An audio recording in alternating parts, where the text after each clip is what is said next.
കുറച്ച് ദിവസങ്ങളായിട്ട് മലയാളികളുടെ സാമൂഹ്യ മാധ്യമ മണ്ഡലങ്ങളെല്ലാം ഒരു പ്രത്യേക വിഷയത്തിലേക്ക് ഫോക്കസ് ചെയ്തിരിക്കുകയാണ്. പൊതുമണ്ഡലത്തിലുള്ള ഒരു വ്യക്തിയുമായിട്ട് ബന്ധപ്പെട്ട ചില ആരോപണങ്ങളാണ്.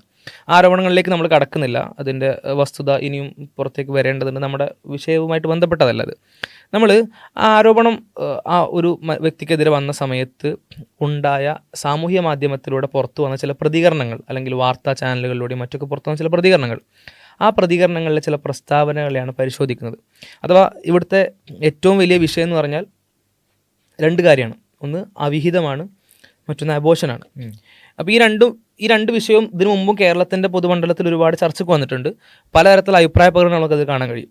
അപ്പോൾ മുമ്പ് ഒരു ലിബറൽ പൊതുബോധത്തിനെ അത്തരത്തിൽ പഠിപ്പിക്കാൻ ശ്രമിക്കുന്ന, അവരെ പുരോഗമിപ്പിക്കാൻ ശ്രമിക്കുന്ന, അവരുടെ ധാർമ്മികത നന്നാക്കാൻ ശ്രമിക്കുന്ന ആളുകളൊക്കെ മുന്നേ പറഞ്ഞിരുന്ന ഒരു നിലപാടിൽ നിന്ന് മാറി അവിഹിതത്തിനൊക്കെ എന്താ പ്രശ്നം, സ്വാഭാവികമായിട്ടും ഉഭയകക്ഷി സമ്മതപ്രകാരമാണെങ്കിൽ അവർക്കത് ചെയ്യാമല്ലോ, അത് മുന്നോട്ട് കൊണ്ടുപോകാമല്ലോ. അതേപോലെ അബോർഷനൊക്കെ അത് ചില ആളുകളുടെ അവകാശമാണ്, അത് ഒരു മനുഷ്യഹത്യയായിട്ടോ ഒരു കൊലപാതകമായിട്ടോ ഒക്കെ വ്യാഖ്യാനിക്കുന്നത് വലിയ അബദ്ധമാണത്, പഴഞ്ച ചിന്താഗതിയാണ്, ചില മനുഷ്യർക്ക് മാത്രം തീരുമാനിക്കാൻ പറ്റുന്ന വിഷയമാണ് എന്നൊക്കെ പറഞ്ഞിരുന്ന ആളുകളുടെ അഭിപ്രായം ഇങ്ങനത്തെ ചില സാഹചര്യം വരുമ്പോൾ പാടെ മാറിപ്പോകുന്നതായിട്ട് നമുക്ക് കാണാൻ കഴിയും. ഈ ഒരു വിഷയം വന്നതോടുകൂടി കേരളത്തിലെ വളരെ പ്രമുഖനായിട്ടുള്ള യുവനേതാവ് എന്നുള്ള നിലക്കാണ്, മാത്രമല്ല അദ്ദേഹം രാഷ്ട്രീയമായി ഏറ്റവും കൂടുതൽ അറ്റാക്ക് ചെയ്യുന്നത് ഈ പറയുന്ന പുരോഗമനവാദികളായിട്ട് സ്വയം അവതരിക്കുന്ന ആളുകളെയാണ്, അല്ലെങ്കിൽ അങ്ങനെയുള്ള സംഘങ്ങളെയാണ്. അപ്പം അതുകൊണ്ട് തന്നെ അവർക്ക് ഇദ്ദേഹത്തോട് പിന്നെ ആ രീതിയിലുള്ള പകയും കാര്യങ്ങളൊക്കെ ഉണ്ടാവും. അതുകൊണ്ടായിരിക്കാം ഒരു പക്ഷേ ഈ ഒരു വിഷയം വന്നത്. ഇതിനു മുമ്പ് ഒരുപാട് MLA-മാർ അല്ലെങ്കിൽ പിന്നെ മന്ത്രി സ്ഥാനത്തൊക്കെ ഇരിക്കുന്ന ആളുകളെ സംബന്ധിച്ചിടത്തോളം അവർക്കെതിരെ ഇങ്ങനെയുള്ള ആരോപണങ്ങൾ ഉണ്ടായിട്ടുണ്ട്. അപ്പോൾ അന്നില്ലാത്തത്ര പിന്നെ ഒരു പ്രചരണവും അല്ലെങ്കിൽ ഭയങ്കര ഒരു വിജയാഹ്ലാദമൊക്കെ കൂടി ഇന്ന് നമുക്ക് സോഷ്യൽ മീഡിയ കാണാൻ പറ്റുന്നുണ്ട്. ഈ ഒരു കാരണം കൊണ്ടാണ്. ഇതിൽ രസം എന്താണെന്ന് വെച്ച് കഴിഞ്ഞാൽ ഞാനിങ്ങനെ ആസ്വദിക്കുകയാണ്. കാരണം നമ്മൾ പലപ്പോഴും മതപരമായിട്ടുള്ള വിഷയങ്ങൾ, ധാർമ്മികമായിട്ടുള്ള അല്ലെങ്കിൽ ഒരു കൺസർവേറ്റീവായിട്ടുള്ള പൊസിഷൻസ് കാര്യങ്ങളൊക്കെ പറയുന്ന സമയത്ത്, അതിപ്പോൾ ഈ പറഞ്ഞ പോലെ തന്നെ അബോർഷനുമായി ബന്ധപ്പെട്ടുകൊണ്ടാണെങ്കിലും പിന്നെ എക്സ്ട്രാ മാരിറ്റൽ അഫയേഴ്സുമായി അല്ലെങ്കിൽ പ്രീ മാരിറ്റൽ അഫയേഴ്സുമായിട്ട് ബന്ധപ്പെട്ട് നമ്മൾ പറയുന്ന സമയത്ത് അതിനെയൊക്കെ ഭയങ്കര പഴഞ്ചൻ ചിന്താഗതി എന്ന് പറഞ്ഞ് നടന്നിരുന്ന ആളുകൾ ഇന്ന് പിന്നെ അങ്ങനെയുള്ള അവരുടെ ആശയങ്ങളൊക്കെ മാറ്റി വെച്ചുകൊണ്ട് പിന്നെ അതിൻ്റെ രസം എന്ന് വെച്ച് കഴിഞ്ഞാൽ ഇദ്ദേഹത്തിൻ്റെ ചാറ്റുകൾ, പിന്നെ വീഡിയോ ചാറ്റുകൾ, അതിൻ്റെ പിന്നെ വോയിസ് ക്ലിപ്പുകൾ, ഇതൊക്കെ ഇങ്ങനെ പ്രചരിപ്പിക്കാൻ, എന്നിട്ട് അത് വെച്ചിട്ട് ട്രോളുകൾ ഇറക്കുകയാണ്. അപ്പോൾ ഞാൻ ആലോചിച്ചെന്ന് വെച്ചാൽ ഇതേ ആൾക്കാരല്ലേ മുമ്പ് നമ്മളൊക്കെ ഇതൊക്കെ പറഞ്ഞിരുന്ന സമയത്ത് പിന്നെ എന്താ രണ്ടുപേർക്ക് തമ്മിൽ പിന്നെ സമ്മതം ഉണ്ടെങ്കിൽ എന്താ സെക്സിൽ ഏർപ്പെട്ട് കഴിഞ്ഞാൽ, അല്ലെങ്കിൽ അവർ തമ്മിൽ ഇഷ്ടമുണ്ടെങ്കിൽ അവരെന്തോ ചെയ്തോട്ടെ, നിങ്ങളെന്തിനാണ് നോക്കുന്നത് എന്ന് ചോദിച്ച ആൾക്കാരാണ് പിന്നെ ഈ യുവനേതാവുമായി ബന്ധപ്പെട്ടുകൊണ്ടുള്ള വിഷയത്തിൽ ഇങ്ങനെ പ്രതികരിക്കുന്നത്. അത് ഇവർക്ക് ഇങ്ങനെ ചിന്തിച്ചാൽ പോരെ. അദ്ദേഹത്തെ സംബന്ധിച്ചിടത്തോളം അദ്ദേഹത്തെ ഇവരെ എതിർക്കുന്നത് രാഷ്ട്രീയമായിട്ടാണ് അല്ലേ. പക്ഷേ അദ്ദേഹത്തിൻ്റെ ഇൻഡിവിജ്വൽ എന്നുള്ള ആൾക്ക് അദ്ദേഹം ചെയ്ത കുറേ കാര്യങ്ങളാണല്ലോ ഇപ്പോൾ ഈ പുറത്ത് വന്നിട്ടുള്ളത്. അതിൻ്റെ ധാർമ്മികമായ വിഷയങ്ങളൊക്കെ നമുക്ക് മാറ്റിവെക്കാം. ഓക്കെ, അത് നമ്മൾ ചർച്ച ചെയ്യേണ്ടതാണ്. ഓക്കെ, ഇദ്ദേഹത്തെ സംബന്ധിച്ചിടത്തോളം ഇദ്ദേഹത്തിൻ്റെ ഇൻഡിവിജ്വൽ ആയിട്ടുള്ള അദ്ദേഹം ചെയ്തു കൂട്ടിയ കുറേ കാര്യങ്ങളാണ്, അതിൽ ശരി തെറ്റുകളോ കാര്യങ്ങളൊക്കെ ഉണ്ട്. അപ്പോൾ അതിനെക്കുറിച്ച് ഇവർക്ക് ചർച്ച ചെയ്യാൻ പറ്റുമോ? ഇവർ നേരത്തെ പറഞ്ഞ പ്രമാണങ്ങൾ പ്രകാരം സ്വകാര്യമായിട്ടുള്ള വിഷയങ്ങളിൽ ഇടപെടാൻ പറ്റുമോ എന്നുള്ളത് ചോദ്യം. പറ്റില്ലല്ലോ. കാരണം അവർക്ക് ഇപ്പോൾ ഒരു സ്ത്രീയും ഒരു പുരുഷനും അവർക്ക് തമ്മിൽ ഇഷ്ടമാവുന്നു, അല്ലെങ്കിൽ അവർ ചാറ്റ് ചെയ്യുന്നു, അവർ പഞ്ചാര അടിക്കുന്നു, ഇവർക്ക് എന്താണ് കുഴപ്പം എന്ന് ചോദിച്ചാൽ ഇവർ പറഞ്ഞത് പ്രകാരം ഇവർക്ക് എന്താണ് കുഴപ്പം എന്ന് ചോദിക്കേണ്ടി വരും. അവരുടെ ബേസ് വെച്ച് നമ്മൾ അളക്കുന്നത് അങ്ങനെ മാത്രം. കാരണം ഇപ്പൊ നമ്മളെന്ന് പറഞ്ഞാൽ അത് ഏത് രീതിയിലും ഇപ്പോൾ ഒരു തലത്തിൽ രാജ്യമോ രാഷ്ട്രീയമോ ഒന്നുമില്ലെങ്കിൽ പോലും, ഇപ്പോൾ ഒരു 10 ആൾ ജീവിക്കുന്ന സൊസൈറ്റിയിലാണെങ്കിൽ പോലും ഇത്തരത്തിലുള്ള പ്രവർത്തനങ്ങളെല്ലാം മോശമാണ്, അതെല്ലാം അധാർമികമാണ്, അതെല്ലാം എന്താ പറയുക വളരെ വളരെ നിലവാരം കുറഞ്ഞ ഒരു മനുഷ്യനെ സംബന്ധിച്ച് അവൻ്റെ സ്ഥാനത്തെയും അവൻ്റെ മാനത്തെയും ഒക്കെ താഴ്ത്തുന്ന സ്വഭാവങ്ങളും പ്രകൃതവും തെറ്റുമാണ് എന്ന് നമ്മൾ നിരന്തരം പറഞ്ഞുകൊണ്ടിരിക്കുകയാണ്. അത് പറഞ്ഞുകൊണ്ടിരുന്നത് നമ്മളെ അതങ്ങനെയല്ല, നിങ്ങളത് പറയുന്നത് നിങ്ങൾ കൺസർവേറ്റീവ് ആയിട്ടാണ്, നിങ്ങൾ പഴഞ്ച ചിന്താധികർ ആയിട്ടാണ്, അല്ലെങ്കിൽ നിങ്ങൾ ഒരു നിലക്കും പുരോഗമിക്കാത്ത ആളുകളായിക്കൊണ്ടാണ്, നിങ്ങൾക്ക് ബസ് കിട്ടായിട്ടാണ്. 6-ാം നൂറ്റാണ്ട് ഇത് ഭയങ്കര ഇവരിത് പറഞ്ഞതുകൊണ്ടാണ് നമ്മളിപ്പോൾ ഈ രീതിയിൽ എതിർക്കുന്നത്. അല്ലാതെ നമ്മളെ സംബന്ധിച്ചിടത്തോളം ഇതൊക്കെ തെറ്റാണെന്ന് നമ്മൾ അന്നും പറയുന്നു, ഇന്നും പറയുന്നു, നാളെയും പറയും. അതിനി ആരാണെങ്കിലും, അത് ഏത് മനുഷ്യനാണെങ്കിലും ഏത് നേതാവാണെങ്കിലും പിന്തുണ കൂടിയാലും കുറഞ്ഞാലും ഈ ആരോപണങ്ങളുടെ വസ്തുത ഇപ്പോൾ മുൻപും ഇപ്പോഴൊക്കെ പല ആളുകൾ ആരോപണ വിരുദ്ധരായിട്ടുണ്ട്. അതിൻ്റെ മെറിറ്റിലേക്കല്ല എടുക്കുന്നത്. അത് ശരിക്കും ഒരു വ്യക്തി ചെയ്തിട്ടുണ്ടെങ്കിൽ അത് തെറ്റാണെന്നുള്ളതിൽ ഒരു സംശയമില്ല. നമ്മളെ സംബന്ധിച്ചിടത്തോളം ഇത് തെറ്റ് തന്നെയാണ്. അദ്ദേഹം അത് ചെയ്തിട്ടുണ്ടെങ്കിൽ, ആ രീതിയിലുള്ള കാര്യങ്ങൾ ചെയ്തിട്ടുണ്ടെങ്കിൽ തെറ്റാണ്, വളരെ മോശമാണ്, വളരെ വൃത്തികരമാണ്, ഒരു സംശയമില്ല. പക്ഷേ അത് അധാർമികമല്ല എന്ന് ഇത്രയും കാലം പറഞ്ഞ ആളുകൾ ഇന്ന് വന്നിട്ട് പിന്നെ എന്താണ് ധാർമ്മികതയുടെ ക്ലാസ് എടുക്കുമ്പോഴാണ് നമ്മൾക്ക് ഇങ്ങനെ പറയേണ്ടി അതായത് വരുന്നത്. ഇപ്പോൾ പ്രശ്നം വെച്ചാൽ നമ്മൾ താത്വികമായിട്ടൊരു വിഷയം അവതരിപ്പിക്കുമ്പോൾ എന്ത് വേണമെങ്കിൽ പറയാം, അല്ലെങ്കിൽ ഏത് രീതിയിലും അതിനെ പഞ്ചാരടിച്ചതിനെ വളരെ മനോഹരമായി ചേർത്ത് വെച്ച് പൊതിഞ്ഞു വെച്ചൊക്കെ അവതരിപ്പിക്കാം. പക്ഷെ രണ്ട് അവസരങ്ങളിലാണ് ഇത് ഈ പൊതിഞ്ഞു വെച്ച് അവതരിപ്പിക്കുന്ന താത്വികമായ ധാർമ്മികമായിട്ടുള്ള ആശയങ്ങൾ പൊളിയപ്പെടുന്നത്. ഒന്നെന്ന് പറഞ്ഞാൽ ഇത് പേഴ്സണൽ കേസിലേക്ക് വരുമ്പോഴാണ്. ഇപ്പോൾ നമ്മൾക്ക് ഒരുപാട് ടിപ്പിക്കൽ എക്സാമ്പിൾ അത് പല രീതിയിൽ പോർട്രേ ചെയ്യപ്പെട്ടിട്ടുണ്ട്, കഥകളിലും ഷോർട്ട് ഫിലിമുകളിലും. അതല്ലാത്ത രീതിയിൽ നമ്മുടെ സമൂഹത്തിലൊക്കെ നമുക്ക് കാണാൻ കഴിയുന്ന ഒരുപാട് ഉദാഹരണങ്ങൾ അതിനുണ്ട്.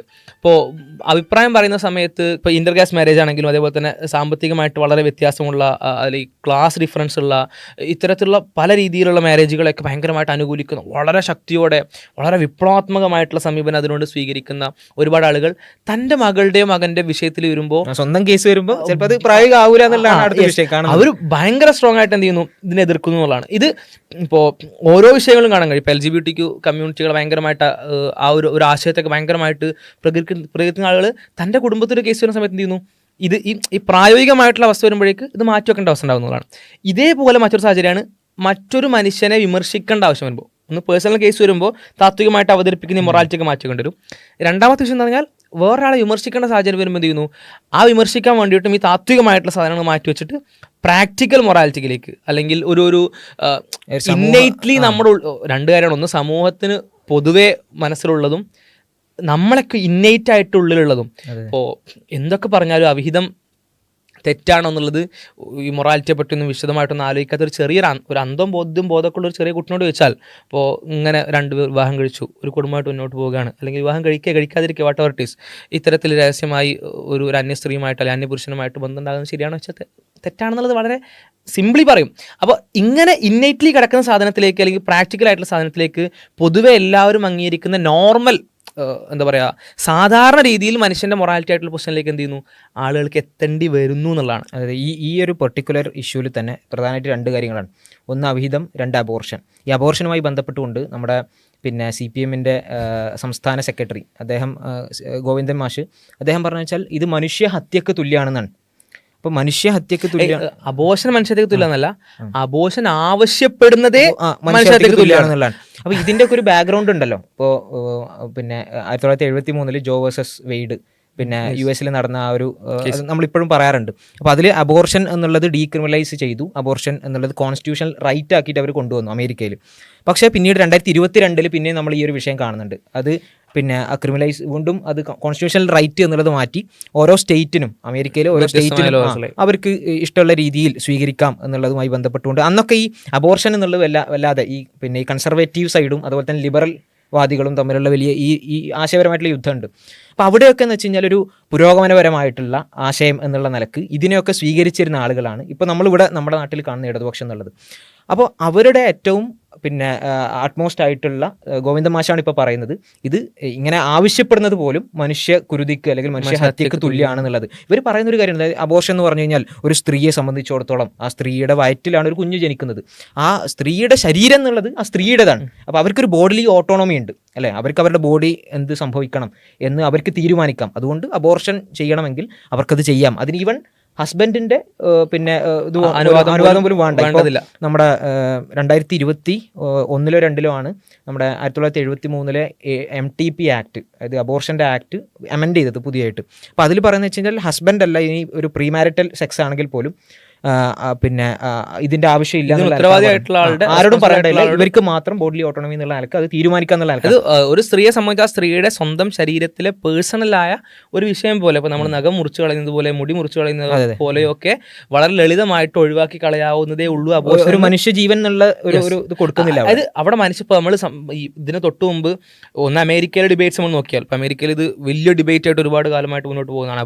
അബോർഷൻ കേസ് തന്നെ സ്ട്രീറ്റ് ഡിബേറ്റ്സ് കാണാൻ പറ്റും, ഓൺലൈൻ ഡിബേറ്റ്സ് കാണാൻ പറ്റും, പൊളിറ്റിക്കലി ഭയങ്കര സെൻസിറ്റീവ് ആയിട്ടുള്ള ഡിബേറ്റ്സ് കാണാൻ പറ്റും. ഈ ഡിബേറ്റ്സിലൊക്കെ നിങ്ങളൊരു കുഞ്ഞിനെയാണ് കൊല്ലുന്നത് എന്ന് പറയുന്ന വേളയിൽ, അല്ലെങ്കിൽ ഒരു ജീവനെയാണ് നശിപ്പിക്കുന്നത് എന്ന് പറയുന്ന വേളയിൽ വളരെ വികാരാതീതരായിട്ട് പ്രതികരിക്കുന്ന ആളെ കാണാൻ കഴിയും. അങ്ങനെയല്ല എന്ന് സ്ഥാപിക്കാൻ അവരെ സംബന്ധിച്ച് അവർക്ക് സ്ഥാപിക്കുന്നതാണ്. ഇപ്പോൾ ഒരു സ്ത്രീ പറയുന്ന ഒരു ക്ലിപ്പുണ്ട്, ഇറ്റ്സ് ജസ്റ്റ് എ സിസ്റ്റ് എന്ന് പറയുന്നത്. ജസ്റ്റ് ബോഡിയിലുള്ള ഒരു ചെറിയൊരു മുഴയാണ്, അല്ലെങ്കിൽ ഒരു എന്താ പറയുക, നമ്മൾ എടുത്ത് കളയാൻ, നമ്മൾ സർജറി ചെയ്ത് കളയാൻ വേണ്ടി ഉപയോഗിക്കുന്ന ചില സാധനങ്ങൾ പോലത്തെ വളരെ ഒരു സിസ്റ്റ് പോലെ കൺസിഡർ ചെയ്യേണ്ട സാധനമേ ഉള്ളൂ എന്ന്.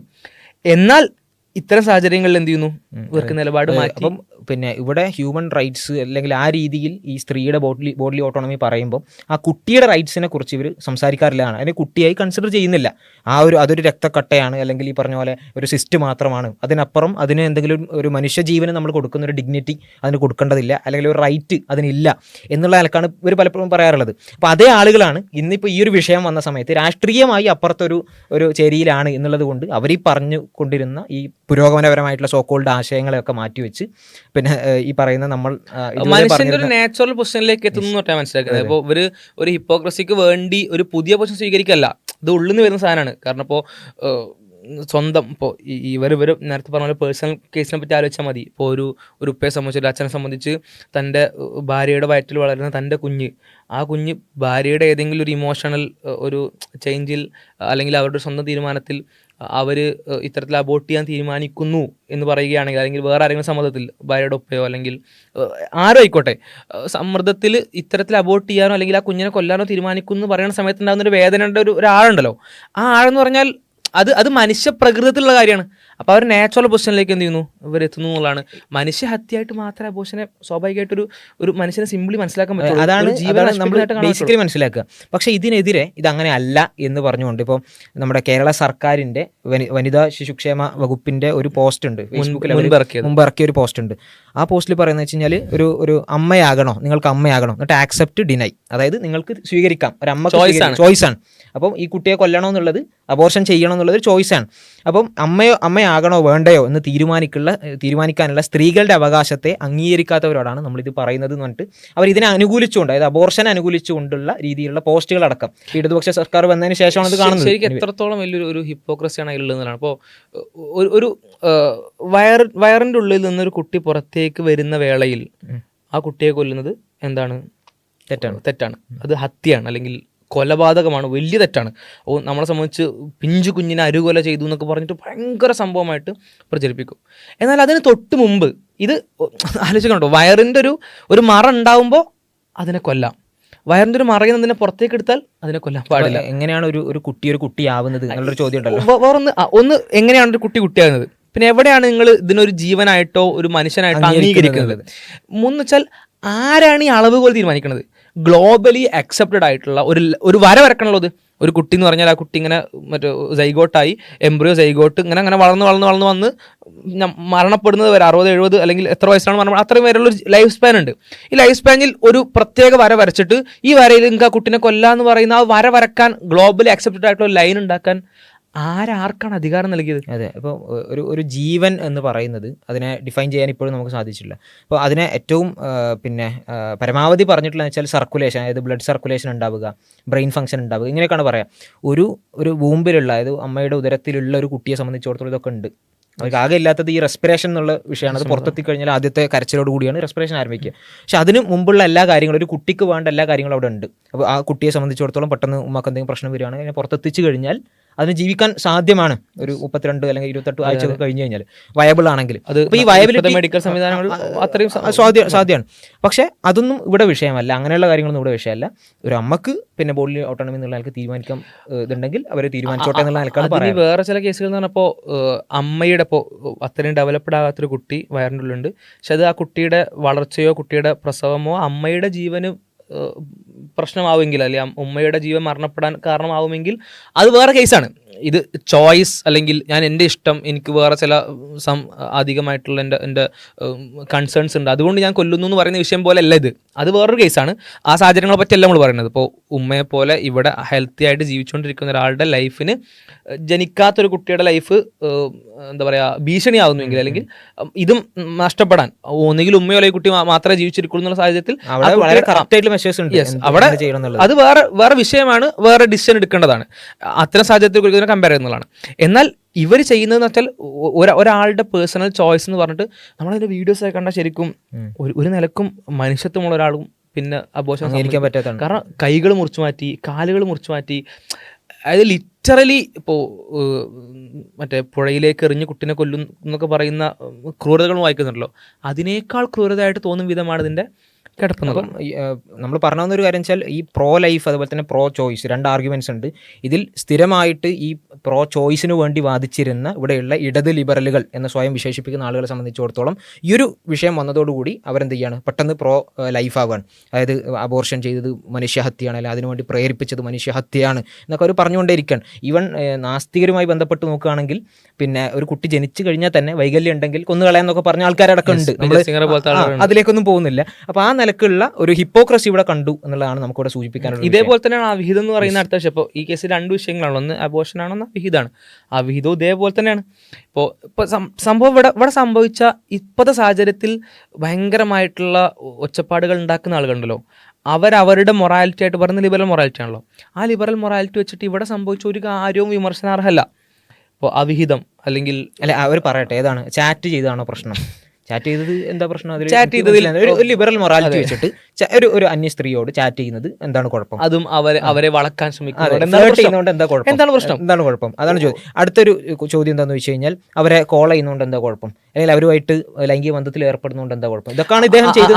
അങ്ങനെ ഉണ്ടായ ഒരു കുട്ടി, ആ കുട്ടിയെ എനിക്ക് ബുദ്ധിമുട്ടാവൂലേ, എനിക്ക് ഭാവിയിൽ അത് ബുദ്ധിമുട്ടുണ്ടാവാൻ സാധ്യത ഉണ്ടല്ലോ, അപ്പൊ അതുകൊണ്ട് അതിന് ഒഴിവാക്കല്ലേ നല്ലത് എന്ന് പറഞ്ഞാൽ എന്താണ് പ്രശ്നം? അവിടെ ഭീഷണിപ്പെടുത്തിയിട്ടില്ല, അബോർഷന് വേണ്ടി പ്രേരിപ്പിച്ചു എന്ന് പറയാം, എന്താ കുഴപ്പം? അങ്ങനെ ആണെങ്കിൽ എന്താ പ്രശ്നം? ഇപ്പോൾ എൻ്റെ ലൈഫിൽ ഒരു ചോയ്സ് ഞാൻ എടുക്കുന്നു, ആ ചോയ്സ് എടുക്കാൻ എനിക്ക് എൻ്റെ ഫ്രണ്ട്സ് സ്വാഭാവികമായിട്ട് സജഷൻ തരും. ആ സജഷനുകൾ പലതരത്തിലാവാം. അത് അവരെ ബാധിക്കുന്ന രീതിയിൽ, ഇപ്പോൾ ഞാൻ ഇങ്ങനെ ഡിസിഷൻ എടുത്തു കഴിഞ്ഞാൽ അവരെ ബാധിക്കുന്നതാവാം, ഫാമിലിനെ ബാധിക്കുന്നതാവാം. അങ്ങനെ പലതരത്തിലുള്ള ചർച്ചകളിലൂടെയാണ് ഡിസിഷൻ വരിക, ചോയ്സ് പറഞ്ഞ കാര്യം സംഭവിക്കുക. അങ്ങനെ ഒരു ചർച്ചയിൽ എവിടെ നടന്നിട്ടുള്ളൂ. അത് നിങ്ങളെ മൊറാലിറ്റി പ്രകാരം ഒരു നിലക്കും എതിർക്കാൻ പറ്റാത്തതാണ് ഇത്രയും വൃത്തികെട്ട കാര്യങ്ങൾ. നമ്മൾ പറഞ്ഞത് ഈ കാര്യങ്ങളെല്ലാം വളരെ മോശമാണ്. മതപരമായി ചിന്തിച്ചു നോക്കി ഇതേ കാര്യങ്ങൾ, ഈ പറഞ്ഞ 3-4 കാര്യങ്ങൾ മതപരമായി മാത്രം ചിന്തിച്ചു നോക്കി കഴിഞ്ഞാൽ ഒരു അന്യ സ്ത്രീയോട് സംസാരിക്കാൻ പറ്റുമോ? വേണ്ടാത്ത രീതിയിൽ പറ്റില്ല. ഫ്ലേർട്ട് ചെയ്യാൻ പറ്റുമോ? പറ്റില്ല.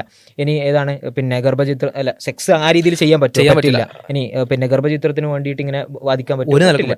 അപ്പൊ ഇതൊന്നും മതപരമായിട്ട് നോക്കുകയാണെങ്കിൽ പറ്റില്ല. സിമ്പിൾ നേരത്തെ പറഞ്ഞാൽ നമ്മളൊരു മറ്റേ മോഡ് ഇങ്ങനെ ഷിഫ്റ്റ് ചെയ്തിട്ട് നാച്ചുറൽ പൊസിഷനിലേക്ക് വന്നാൽ മനുഷ്യന്റെ പ്രകൃതപരമായിട്ട് വളരെ വൃത്തികെട്ട പ്രവർത്തനങ്ങളായി വായിക്കാൻ പറ്റുന്ന കാര്യങ്ങൾ, ആ വായിക്കാൻ പറ്റുന്ന കാര്യങ്ങൾ എവിടെയാണ് ജസ്റ്റിഫൈഡ് ആകുന്നത്? അത് മതപരമായിട്ടുള്ള വ്യൂവിൽ നോക്കുമ്പോൾ അത് വൃത്തികേട് തന്നെയാണ്. എന്നാൽ മനുഷ്യപ്രകൃതത്തിൽ വൃത്തികേടായ കാര്യം മതപരമായി നോക്കുമ്പോൾ വൃത്തികേടാണ്. പക്ഷെ ഇവരുടെ ആശയപ്രകാരം നോക്കുമ്പോൾ അതിലൊരു വൃത്തികേടും കാണാൻ കഴിയില്ല എന്നുള്ളതാണ്. അവിടെയാണ് ഈ ആശയത്തിൻ്റെ പ്രശ്നം. അല്ലെങ്കിൽ എന്താ പറയുക, ലിബറൽ മൊറാലിറ്റിക്ക് ഒരു മനുഷ്യൻ്റെ ജീവിതത്തിനെ ഏറ്റവും നല്ല രീതിയിൽ പ്രാക്ടിക്കലായിട്ട് മുന്നോട്ട് കൊണ്ടുപോകാൻ പറ്റില്ല എന്നുള്ളത് അവിടെ മനസ്സിലാക്കാം. അതിൽ വേറൊരു വിഷയം കൂടി എന്ന് വെച്ചാൽ, ഇങ്ങനെ ഇവർ പറയുന്ന സമയത്ത് ഇദ്ദേഹം തിരിച്ചു ചോദിച്ചൊരു ചോദ്യമുണ്ട്. ഇദ്ദേഹം വാർത്താ സമ്മേളനത്തിൽ വന്നിട്ട് ചോദിച്ചാണ്, പിന്നെ ഞാൻ നിയമപരമായിട്ടൊരു തെറ്റും ചെയ്തില്ലല്ലോ, നിയമപരമായി ഏതെങ്കിലും തെറ്റ് ചെയ്തു എന്ന് തെളിയിക്കാൻ ഇതുവരെ സാധ്യമല്ല അദ്ദേഹം പറയുന്നുണ്ട്. അതൊരു വലിയ അശ്ലീലമാണ്. അദ്ദേഹം പറഞ്ഞൊരു കാര്യം തെറ്റാണ്. അങ്ങനെ ഒരിക്കലും ആ രീതിയിലല്ല നമ്മൾ പെർസീവ് ചെയ്യുന്നത്. ഓക്കെ, എനിവേ, പക്ഷേ അവിടെ ഇവരൊക്കെ പിന്നെ എന്തിനാണ് ഇദ്ദേഹത്തിനെതിരെ സമരങ്ങളും ജാഥകളും കാര്യങ്ങളൊക്കെ നടത്തുന്നതെന്ന് വെച്ച് കഴിഞ്ഞാൽ അവിടെ എന്തോ ഒരു തെറ്റ് സംഭവിച്ചിട്ടുണ്ട്. അപ്പോൾ നിയമപരമായിട്ടൊരു തെറ്റും കാണുന്നില്ല, പക്ഷെ എന്തോ ഒരു തെറ്റ് സംഭവിച്ചിട്ടുണ്ട്. അപ്പൊ എന്താണ് ആ തെറ്റ്? അതാണ് ചോദ്യം. എന്താണ്, എങ്ങനെയാണ് ആ തെറ്റിനെ എങ്ങനെയാണ് നമ്മൾ മെഷർ ചെയ്യുന്നത്? അല്ലെങ്കിൽ തെറ്റിനെ തെറ്റാക്കി മനസ്സിലാക്കാൻ എന്ത് ബേസാണ് നമ്മൾ വർക്ക് ചെയ്യുന്നതാണ്. അപ്പോൾ പിന്നെ ചർച്ചകൾ വരികയാണ്, ധാർമ്മികത അല്ലേ, ധാർമ്മികപരമായിട്ടുള്ള കുറേ പ്രശ്നങ്ങളുണ്ട് ഇതിൽ എന്നൊക്കെ പറഞ്ഞിട്ട് ആരാണ് ചർച്ച ചെയ്യുന്നത് എന്നുള്ളതാണ് വിഷയം. ഡോക്ടർ അരുൺകുമാറിനെ പോലെയുള്ള ചില ആളുകളാണ് പ്രധാനമായിട്ടും നമ്മുടെ ഈ ചർച്ചകളിൽ കാണുന്നത്. അപ്പോൾ ഇവരാരാണ്? ഈ അരുൺകുമാറിനെ പോലെയുള്ള അല്ലെങ്കിൽ ഈ ഇടത് സ്പേസിലുള്ള ആളുകളെ സംബന്ധിച്ചിടത്തോളം അവരെന്ന് പറഞ്ഞു കഴിഞ്ഞാൽ കുറേ കാലമായി കോൺസ്റ്റിറ്റ്യൂഷണൽ മൊറാലിറ്റിക്ക് വേണ്ടിയിട്ട് ഇവിടെ ഭരണഘടന അധിഷ്ഠിതമായിട്ടുള്ള ഒരു ധാർമ്മികതയാണ് നമുക്ക് ആവശ്യം. അതാണ് നമുക്ക് യഥാർത്ഥത്തിൽ വേണ്ടത്, മറ്റുള്ള കാര്യങ്ങളൊന്നും വേണ്ട. ഇദ്ദേഹം തന്നെ നടത്തിയൊരു പ്രഭാഷണം, അത് 2 വർഷം മുമ്പ് നടത്തിയൊരു പ്രഭാഷണം, അതിൽ അദ്ദേഹം ഒരു വാചകം പറയുന്നുണ്ട്, ഒരു കവിത ഇങ്ങനെ അതിൽ പറയുന്നുണ്ട്. അതെങ്ങനെ വെച്ചാൽ, നമുക്ക് മഹാഗുരുക്കന്മാർ വേണ്ട, നമുക്ക് മര്യാദാ പുരുഷോത്തമന്മാർ വേണ്ട, ആധുനികതയില്ലാത്ത ശാസ്ത്രബോധമില്ലാത്ത പ്രമാണങ്ങളും നമുക്ക് വേണ്ട എന്ന് പറഞ്ഞു കഴിഞ്ഞാൽ ഇതൊന്നും നമുക്ക് ആവശ്യമില്ല. നമ്മളെ സംബന്ധിച്ചിടത്തോളം കോൺസ്റ്റിറ്റ്യൂഷൻ ആണ് ബേസ്. സിംപിളി പറഞ്ഞു വെച്ചാൽ മര്യാദാ പുരുഷോത്തമന്മാർ അല്ലെങ്കിൽ ഈ ഗുരുക്കന്മാർ എന്നൊക്കെ ഉദ്ദേശിക്കുന്നത് so called moral values hold ചെയ്ത് നിൽക്കുന്ന ഒരു നന്മ എന്ന് നന്മ മരം എന്ന വാക്ക് വളരെ മറ്റേ നെഗറ്റീവ് അർത്ഥത്തിലാണ് നമ്മൾ പ്രയോഗിക്കുന്നത്. നന്മയോളി എന്നൊക്കെയാണ് പറയുന്നത്. നന്മ എന്ന് പറഞ്ഞാൽ എന്തോ മോശം കാര്യമാണ്. ധാർമ്മികത ഹോൾഡ് ചെയ്യുന്ന എന്തോ മോശവും വൃത്തികേടും ഒക്കെയാണ്. നിങ്ങൾ നോക്കേണ്ട ആവശ്യമില്ല. നിങ്ങൾ അനാവശ്യമായ ധാർമ്മികമായിട്ടുള്ള കാര്യങ്ങൾ കൺസേൺ ആവേണ്ട ആവശ്യമില്ല. നിങ്ങൾ നിയമപരമായിട്ട് നിങ്ങൾക്ക് അലൗഡ് ആയിട്ടുള്ള കാര്യങ്ങളിലേക്കൊക്കെ പോയിക്കോളൂ. കോൺസ്റ്റിറ്റ്യൂഷനലി നിങ്ങൾക്ക് ഏതൊക്കെ കാര്യങ്ങളാണോ ഹലാലായിട്ടുള്ളത് അല്ലെങ്കിൽ അനുവദനീയമായിട്ടുള്ളത് അതിലേക്കൊക്കെ പോയിക്കോളൂ. അല്ലാതെ കോൺസ്റ്റിറ്റ്യൂഷൻ ഒരു കാര്യത്തിൽ നിരോധിച്ചിട്ടില്ല, എന്നാൽ നിങ്ങളെ മോറൽ പ്രിൻസിപ്പിൾ കൊണ്ട് നിങ്ങൾ എന്ത് ചെയ്യുന്നു, ചില കാര്യങ്ങളിൽ നിന്ന് വിട്ടുനിൽക്കും ചെയ്യുന്നു, ചില സുഖങ്ങളിൽ നിന്ന് മാറി നിൽക്കും ചെയ്യുന്നു. എന്തിനാണ് അങ്ങനെ ചെയ്യുന്നത് എന്നാണ് ആത്യന്തികമായിട്ട് എന്ത് ചെയ്യുന്നത് ഇവിടെ ചോദിക്കുന്നത്. അങ്ങനെ മര്യാദ പുരുഷോത്തമയുടെ ആവേണ്ട ആവശ്യമില്ല. നിങ്ങൾ കോൺസ്റ്റിറ്റ്യൂഷൻ നിങ്ങൾക്ക് അനുവദനീയമാക്കിയ, നിങ്ങൾക്ക് തെറ്റാക്കാത്ത കാര്യങ്ങളൊക്കെ എന്ത് ചെയ്യുക, ചെയ്ത് മുന്നോട്ട് പോകുക എന്നുള്ള ആ രീതിയിലാണ് അവർ പറയുന്നത്. പക്ഷേ അതേ ആളുകൾ എന്ത് ചെയ്യാണ്, ധാർമ്മികതയ്ക്ക് വേണ്ടി വാദിക്കുകയാണ്. ഇതിൽ ധാർമ്മികമായ പ്രശ്നങ്ങളുണ്ടല്ലോ, പിന്നെ അദ്ദേഹത്തിൻ്റെ ഭരണഘടനാപരമായിട്ടുള്ള സ്ഥാനം രാജിവെക്കണമല്ലോ എന്നുള്ള നിലക്കൊക്കെ പറയാണ്. ആ സമയത്ത് എനിക്ക് ഒരു KT കുഞ്ഞിക്കണ്ണൻ, നമ്മുടെ ബുദ്ധിജീവിയാണ്, അദ്ദേഹത്തിൻ്റെ ഒരു പോസ്റ്റ് ഇട്ടുണ്ട്. ഹൂ കേസ് എന്നത് ഒരു സംസ്കാരമാണ്. അദ്ദേഹം പറയാണ്, ആരോടും ഉത്തരവാദിത്വമില്ലാത്ത ഉദാര ലൈംഗികതയോടും ആനന്ദാന്വേഷണങ്ങളുടേതുമായിട്ടുള്ള ഒരു നിയോ ലിബറൽ സംസ്കാരം, എല്ലാറ്റിനെയും ഉപയോഗിച്ച് എറിഞ്ഞു കളയുന്ന വിപണിയുടെ ഭോഗാസക്തിയുടെ സംസ്കാരം എന്നൊക്കെ പറഞ്ഞിട്ട് അദ്ദേഹം വിഷയം പറയാണ്. നമുക്ക് പറയാനുള്ളത് ഇതാണ് നമ്മൾ ഇത്രയും കാലം പറഞ്ഞത്. അതെന്താ വെച്ചാൽ ഇത് ഏത് പ്രൊഫൈലിൽ നിന്നാണെന്ന് മറച്ചിട്ട് ഷെയർ ചെയ്ത് കഴിഞ്ഞാൽ ഇസ്ലാമിസ്റ്റുകളുടെ പോസ്റ്റ് എന്നൊക്കെ പറഞ്ഞിട്ട് വിമർശിക്കപ്പെടാൻ സാധ്യതയുള്ള പോസ്റ്റാണ്. കാരണം ഉദാര ലൈംഗികത പ്രശ്നമാണ്, അല്ലെങ്കിൽ ആനന്ദാന്വേഷണം പ്രശ്നമാണ് എന്ന് സ്വാഭാവികമായിട്ടും പറയാറുള്ളത് ആരാണ്, എന്നാൽ ഇപ്പോൾ പറയുന്നത് ആരാണെന്നുള്ളതാണ് വിഷയം. ആ ഹിപ്പോക്രസിയാണ് നമ്മൾ ഇത്രയും സമയം പറഞ്ഞത്. അപ്പോൾ നമ്മൾ വലിയൊരു സല്യൂട്ട് കൊടുക്കുകയാണ്. ഇത് തന്നെയാണ് നമ്മൾ ഇത്രയും കാലം പറഞ്ഞത്. നമ്മൾ പറഞ്ഞിരുന്ന ആ ഫിത്രത്തിലേക്ക്, ആ ശുദ്ധ പ്രകൃതിയിലേക്ക്, ഈ ഒരു എക്സ്ട്രാ മാരിറ്റൽ അഫെയർ എന്ന് കേൾക്കുമ്പോൾ, അവിഹിതം എന്ന് കേൾക്കുമ്പോൾ, അബോർഷൻ ചെയ്യാൻ ഒരാളെ പ്രേരിപ്പിക്കുക എന്ന് കേൾക്കുമ്പോൾ നമുക്ക് തോന്നുന്ന ഒരു തെറ്റായ ഒരു ചിന്ത ഉണ്ട്, അത് ശരിയല്ല എന്നുള്ളൊരു ചിന്ത ഉണ്ട്.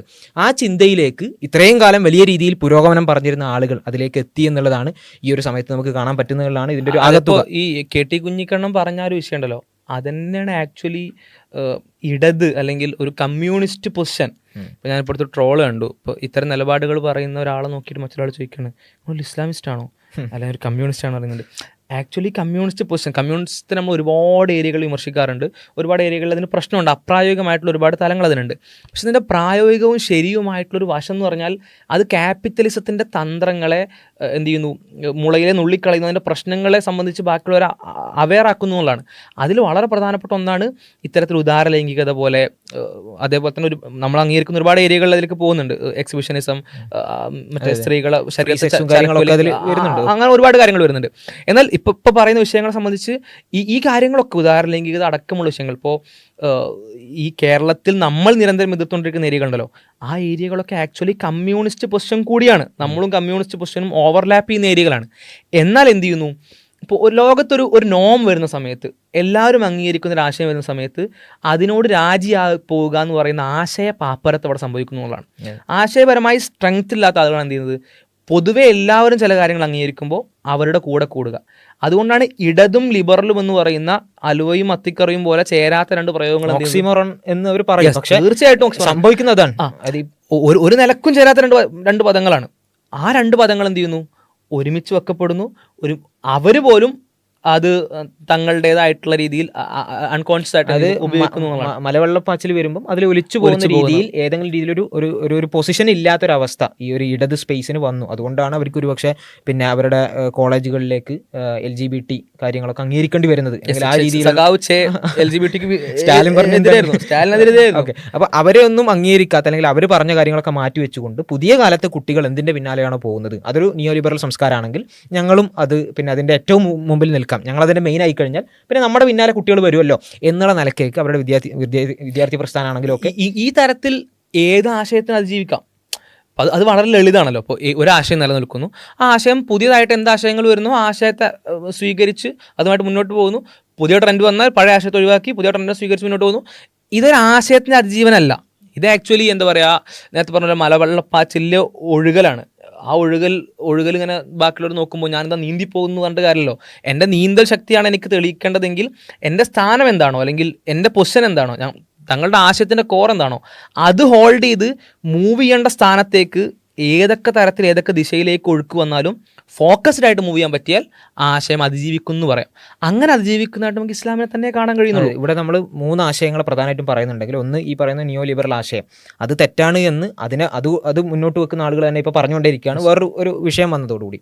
പിന്നെ രണ്ടാമത് നമ്മൾ പറഞ്ഞാൽ കമ്മ്യൂണിസമാണ്. കമ്മ്യൂണിസം പല വിഷയത്തിലും ഈ ഒരു സാമ്പത്തികമായിട്ടുള്ള വിഷയങ്ങളിലും പല മോറൽ കേസസിലും ഈ നിയോ ലിബറൽ ആശയത്തെ മാറ്റി നിർത്തുന്നുണ്ടെങ്കിലും അതിനെ ഒപ്പോസ് ചെയ്യുന്നുണ്ടെങ്കിലും പിന്നെ അവരെ സംബന്ധിച്ചിടത്തോളം ലൈംഗികത എന്നുള്ളത് പിന്നെ ഒരു സൊസൈറ്റി എന്നുള്ള നിലക്ക് അതിൽ ഭാര്യ ഭർത്താക്കന്മാർ എന്നുള്ളൊരു സങ്കല്പം അവരും പറയുന്നില്ല. അവരെ സംബന്ധിച്ചിടത്തോളം ഒരു സൊസൈറ്റിയിൽ ആർക്കും ഏത് പുരുഷനും ഏത് സ്ത്രീയും പിന്നെ ബന്ധപ്പെടാം എന്നുള്ള നിലക്ക് തന്നെ അവർക്കും ഒരു ബേസ് ഉണ്ട്. അപ്പോൾ ഈ രണ്ട് സംസ്കാരങ്ങളും ഈ രീതിയിലാണ് പോകുന്നത്. അതേസമയം അജയ്യമായിക്കൊണ്ട് ഇതൊരിക്കലും ശരിയല്ല, ഇന്നും ഇന്നലെയും നാളെയും ശരിയല്ല. അതിന് ഒഴുക്ക് ഏത് വിധത്തിലാണെങ്കിലും സമൂഹം മുഴുവൻ ഏത് രീതിയിൽ മാറിയാലും നമ്മളുടെ പൊസിഷൻ അത് തന്നെയാണ് എന്ന് പറഞ്ഞു നിൽക്കാൻ ഒരു ആശയത്തിന് പറ്റുന്നുണ്ടെങ്കിൽ ആ ആശയത്തിന് എന്തോ ഒരു വ്യതിരക്തത ഉണ്ട് എന്നുള്ളതാണ് നമ്മൾ മനസ്സിലാക്കേണ്ടത്. ഈ ഒരു വിഷയത്തിൽ നമ്മൾ ഏതെങ്കിലും ഒരു പിന്നെ ആരോപണ വിധേയനായിട്ടുള്ള ആളെക്കുറിച്ചും നമ്മൾ സംസാരിക്കുന്നില്ല. പക്ഷേ ഇസ്ലാം ആ വിഷയത്തിൽ പറഞ്ഞ കാര്യം എന്താണ്? നിങ്ങൾ ഒരിക്കലും ഈ പറയുന്ന രീതിയിലുള്ള പിന്നെ വ്യഭിചാരത്തെ സമീപിച്ചു പോകരുത്. അപ്പോൾ അത് എത്രത്തോളം പിന്നെ ഇവിടെ ഭയങ്കര ഇമ്പോർട്ടൻ്റ് ആണ് എന്നുള്ളതാണ് നമ്മൾ കണ്ടുകൊണ്ടിരിക്കുന്നത്. അത് പിന്നെ ഈ ഒരു വിഷയം വന്നതുകൊണ്ട് മാത്രം നമ്മൾ പറഞ്ഞതല്ല, ഏത് വിഷയം എടുത്തു കഴിഞ്ഞാലും ഈ രീതിയിൽ ഇസ്ലാം മുന്നോട്ട് വെച്ചിട്ടുള്ള ആശയങ്ങൾ, ഇസ്ലാം മുന്നോട്ട് വെച്ചിട്ടുള്ള സന്ദേശങ്ങൾ അത് സ്വീകരിച്ചുകൊണ്ട് മുന്നോട്ട് പോവുകയാണെങ്കിൽ ബേസിക്കലി ഇവിടെ യാതൊരു പ്രശ്നങ്ങളും ഉണ്ടാവില്ല എന്നുള്ളതാണ് നമുക്ക് കാണാൻ പറ്റുന്നത്. ഇൻഷാ അല്ലാഹ് ഈ ഒരു ഹിപ്പോക്രസി നിങ്ങളുടെ മുന്നിലേക്ക് കൊണ്ടുവരിക എന്നുള്ളതായിരുന്നു നമ്മൾ വിചാരിച്ചിരുന്നത്. അസ്സലാമു അലൈക്കും വറഹ്മത്തുള്ളാഹി വബറകാതുഹു.